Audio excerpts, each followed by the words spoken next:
అంతే హ్యాండ్సమ్ గా ఉంటారు. సో చాలా క్లాస్ అటైర్స్, క్లాస్ లుక్ లో ఉంటారు. సరే, ఇప్పుడు జంజాల్ గారి కామెడీ ఇప్పటికి మన సినిమాలు చూస్తుంటే చాలా హెల్దియర్ కామెడీ ఉంటుంది.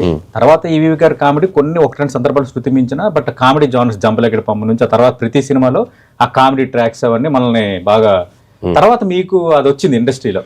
అనిల్ రావుపూడి కామెడీని బాగా డీల్ చేస్తారు కానీ కామెడీతో పాటు బలమైన కథనాన్ని కూడా మీరు జోడిస్తున్నారు. ఈయన పూర్తిగా కామెడీ డైరెక్టర్ కాదు, అంటే ఈ సీక్వెన్స్ కాదు, యాక్షన్ మిళితం చేస్తాడు, మెసేజ్ కూడా పంపిస్తాడు అనేది భగవంత్ కేసరితో అందరూ చూశారు. మీకు ముందుగా శుభాకాంక్షలు, ఎందుకంటే భగవంత్ కేసరికి జాతీయ అవార్డు కూడా వచ్చింది. ఎట్లా సార్ మళ్ళీ మీ అనిపిస్తుంది, అలా వింటున్నప్పుడు ఎలా అనిపిస్తుంది మీకు? నాకు ఇంకొకసారి అదే సార్, ఇప్పుడు జంజాల ఈవీవి తర్వాత కొంచెం ఆ కామెడీ జానర్ ని అద్భుతంగా డీల్ చేయగలుగుతున్నారు అన్నది మీ మీద వచ్చిన ప్రశంస. సో అది బిగ్గెస్ట్ కాంప్లిమెంట్ గా ఫీల్ అవుతానండి. ఎందుకంటే నేను చూస్తూ పెరిగిన డైరెక్టర్స్ వాళ్ళ సినిమాలు చూసాను. నా మీద బాగా ఇన్ఫ్లుయెన్స్ ఏంటంటే జంజాల్ గారి ఫిల్మ్స్ అండి. చాలా అంటే నేను ఆయన సినిమాలు థియేటర్లో కంటే కూడా వెయిట్ చేసి క్యాసెట్లు తెచ్చుకొని టీవీలో వేసుకుని ఒకటికి 10 సార్లు చూసేవాడిని. సో ఆ కామెడీ టైమింగ్ చాలా ఇష్టం. ఈవీవి గారి అయితే సెలబ్రేట్ చేసుకున్నాం మూవీస్, అప్పులప్పారావు కానీ, ఆవుకడకు కానీ. సో విచిత్రమైన స్టైల్, విచిత్రమైన పంచులు, విచిత్రమైన డైలాగ్ డెలివరీ ఉంటుంది, మోడ్యులేషన్, క్యారెక్టరైజేషన్స్. అందరూ ఆ గూటీకి సంబంధించిన వాళ్ళే. జంజాల గారి నుంచే ఇంకొక అప్గ్రేడెడ్ వెర్షన్స్ ఈవీవి గారైనా, తర్వాత కృష్ణారెడ్డి గారు. సో ఆయన ఒక స్టైల్ ఆఫ్ కామెడీ.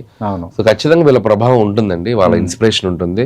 కానీ యాజ్ ఇట్ ఈస్ గా వాళ్ళు మనం ఫాలో అవ్వలేం కాబట్టి దానికి మన స్టైల్ ఏంటి, మన టైమింగ్ ఏంటి యాడ్ చేసుకుని రైటింగ్ ఉంటుందండి. ఓకే, గతంలో వాళ్ళు సినిమాలు తీస్తున్నా కొంచెం మీడియం రేంజ్ హీరోలు పెట్టేవాళ్ళు. ఎప్పుడో పెద్ద హీరోతో ఒక సినిమా పడేది, ఈవీవి గారికి కానీ జంజాల్ గారికి కానీ. కానీ మీరందరూ బిగ్ స్టార్స్ తోనే తీస్తున్నారు పిక్చర్స్, దానిపై ఏమంటారు? అంటే నాకు అవకాశం దొరికినప్పుడల్లా, స్టార్ దొరికినప్పుడల్లా సినిమా నేను చేసుకుంటూ వస్తున్నాను. కాబట్టి అది నాకు ఒక లక్కనే చెప్పాలి. మహేష్ గారు, ఆ తర్వాత బాలకృష్ణ గారు, ఆ తర్వాత చిరంజీవి గారు, అండ్ ముందు దానికంటే ముందు వెంకటేష్ గారు. సో ప్రతి సినిమాకి ఒక స్టార్ అనేది దొరుకుతున్నారు కాబట్టి, సో దానికి నా స్టైల్ ఆఫ్ ఎంటర్టైన్మెంట్ యాడ్ చేసుకుంటూ దానివల్ల సినిమా స్థాయి కూడా, రేంజ్ కూడా పెరుగుతూ వస్తుంది. సో అది ఒక రకంగా I'm very happy with that. Right, next star ఎవరు ఇప్పుడు మీరు తీయబోతున్నారు? అది ఇంకా నేను ఇంకా ఫిక్స్ అవ్వలేదండి. సో ముందు ఈ సినిమా సక్సెస్ ని ఎంజాయ్ చేసి, ఆ తర్వాత అసలు ఎట్లా ఏంటి అనేది, ఎప్పుడు చేయాలి, ఏ స్లాట్ లో మొదలు పెట్టాలనేది.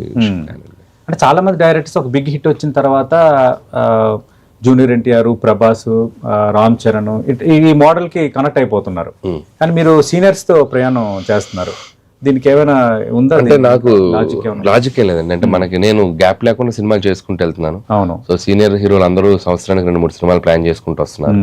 సో బాగుంది వీళ్ళతో. అంటే ఇప్పుడు మీరు చెప్పిన సోకాల్ మన స్టార్స్ అందరూ పాన్ ఇండియా ఫిల్మ్స్ చేస్తున్నారు. అండ్ వాళ్ళ లీగ్ మారిపోయింది. సో అండ్ టైమ్ స్పాన్ మారిపోయింది, బడ్జెట్స్ మారిపోయినాయి. సో కాబట్టి